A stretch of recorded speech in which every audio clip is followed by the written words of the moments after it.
दुर्गा सप्तशती के 9वें अध्याय में हमने दैत्यराज निशुंभ का वध देखा। अब इस 10वें अध्याय में दैत्यराज शुंभ का वध देखेंगे। अपने प्राणों के समान प्यारे भाई निशुंभ को मारा गया देख तथा सारी सेना का संहार होता जान शुंभ ने कुपित होकर कहा, दुष्ट दुर्गे, तू बल के अभिमान में आकर झूठमुठ का घमंड न दिखा। तू बड़ी मानिनी बनी हुई है, किंतु दूसरे स्त्रियों का बल का सहारा लेकर लड़ती है। देवी बोली, ओ दुष्ट, मैं अकेली ही हूँ। इस संसार में मेरे सिवा दूसरी कौन है? देख, ये मेरी ही विभूतियाँ हैं, अतः मुझ में ही प्रवेश कर रही हैं। तदंतर ब्राह्मणी आदि समस्त देवियाँ अंबिका देवी के शरीर में लीन हो गईं। उस समय केवल अंबिका देवी ही रह गईं। देवी बोली, मैं अपने ऐश्वर्य शक्ति से अनेक रूपों में यहाँ उपस्थित हुई थी। उन सब रूपों को मैंने समेट लिया। अब अकेली ही युद्ध में खड़ी हूँ, तू भी स्थिर हो जा।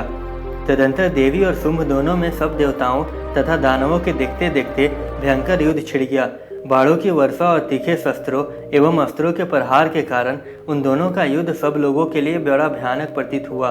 उस समय अंबिका देवी ने जो सैकड़ों दिव्य अस्त्र छोड़े, उन्हें दैत्यराज शुंभ ने उनके निवारक अस्त्रों द्वारा काट डाला।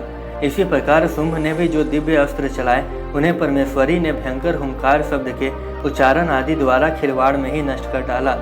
तब उस असुर ने सैकड़ों बाणों से देवी को ढक दिया। यह देख क्रोध में भरी हुई उस देवी ने भी बाण मारकर उसका धनुष काट डाला। धनुष कट जाने पर फिर दैत्यराज ने शक्ति हाथ में ली, किंतु देवी ने चक्र से उसके हाथ की शक्ति को भी काट गिराया। तत्पश्चात दैत्यों के स्वामी शुंभ ने 100 चांद वाली चमकती हुई ढाल और तलवार हाथ में ले उस समय देवी पर धावा किया। उसके आते ही चंडिका ने अपने धनुष से छोड़े हुए तीखे बाणों द्वारा उसकी सूर्य किरणों समान उज्जवल ढाल और तलवार को तुरंत काट दिया। फिर उस दैत्य के घोड़े और सारथी मारे गए। धनुष तो पहले ही कट चुका था। अब वह असुर मुक्का तानकर बड़े वेग से देवी की ओर झपटा। उस दैत्य राज ने देवी की छाती में मुक्का मारा। तब उन देवी ने भी उसकी छाती में एक चाटा जड़ दिया। देवी का थप्पड़ खाकर दैत्यराज शुंभ पृथ्वी पर गिर पड़ा, किंतु पुनः सहसा उठकर खड़ा हो गया। फिर वो उछला और देवी को ऊपर ले जाकर आकाश में खड़ा हो गया। तब चंडिका आकाश में भी बिना किसी आधार के ही शुंभ के साथ युद्ध करने लगी। उस समय दैत्य और चंडिका आकाश में एक दूसरे से लड़ने लगे। फिर अंबिका ने शुंभ के साथ बहुत देर तक युद्ध करने के पश्चात उसे उठाकर घुमाया और पृथ्वी पर पटक दिया। पटके जाने पर पृथ्वी पर आने के बाद वह दुष्ट आत्मा दैत्य पुनः चंडिका का वध करने के लिए उनकी ओर बड़े वेग से दौड़ा। तब समस्त दैत्यों के राजा शुंभ को अपनी ओर आते देख देवी ने त्रिशूल से उसकी छाती छेदकर उसे पृथ्वी पर गिरा दिया।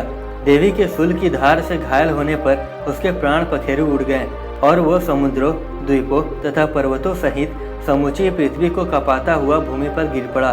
तदंतर वह दुरात्मा के मारे जाने पर संपूर्ण जगत प्रसन्न एवं पूर्ण स्वस्थ हो गया।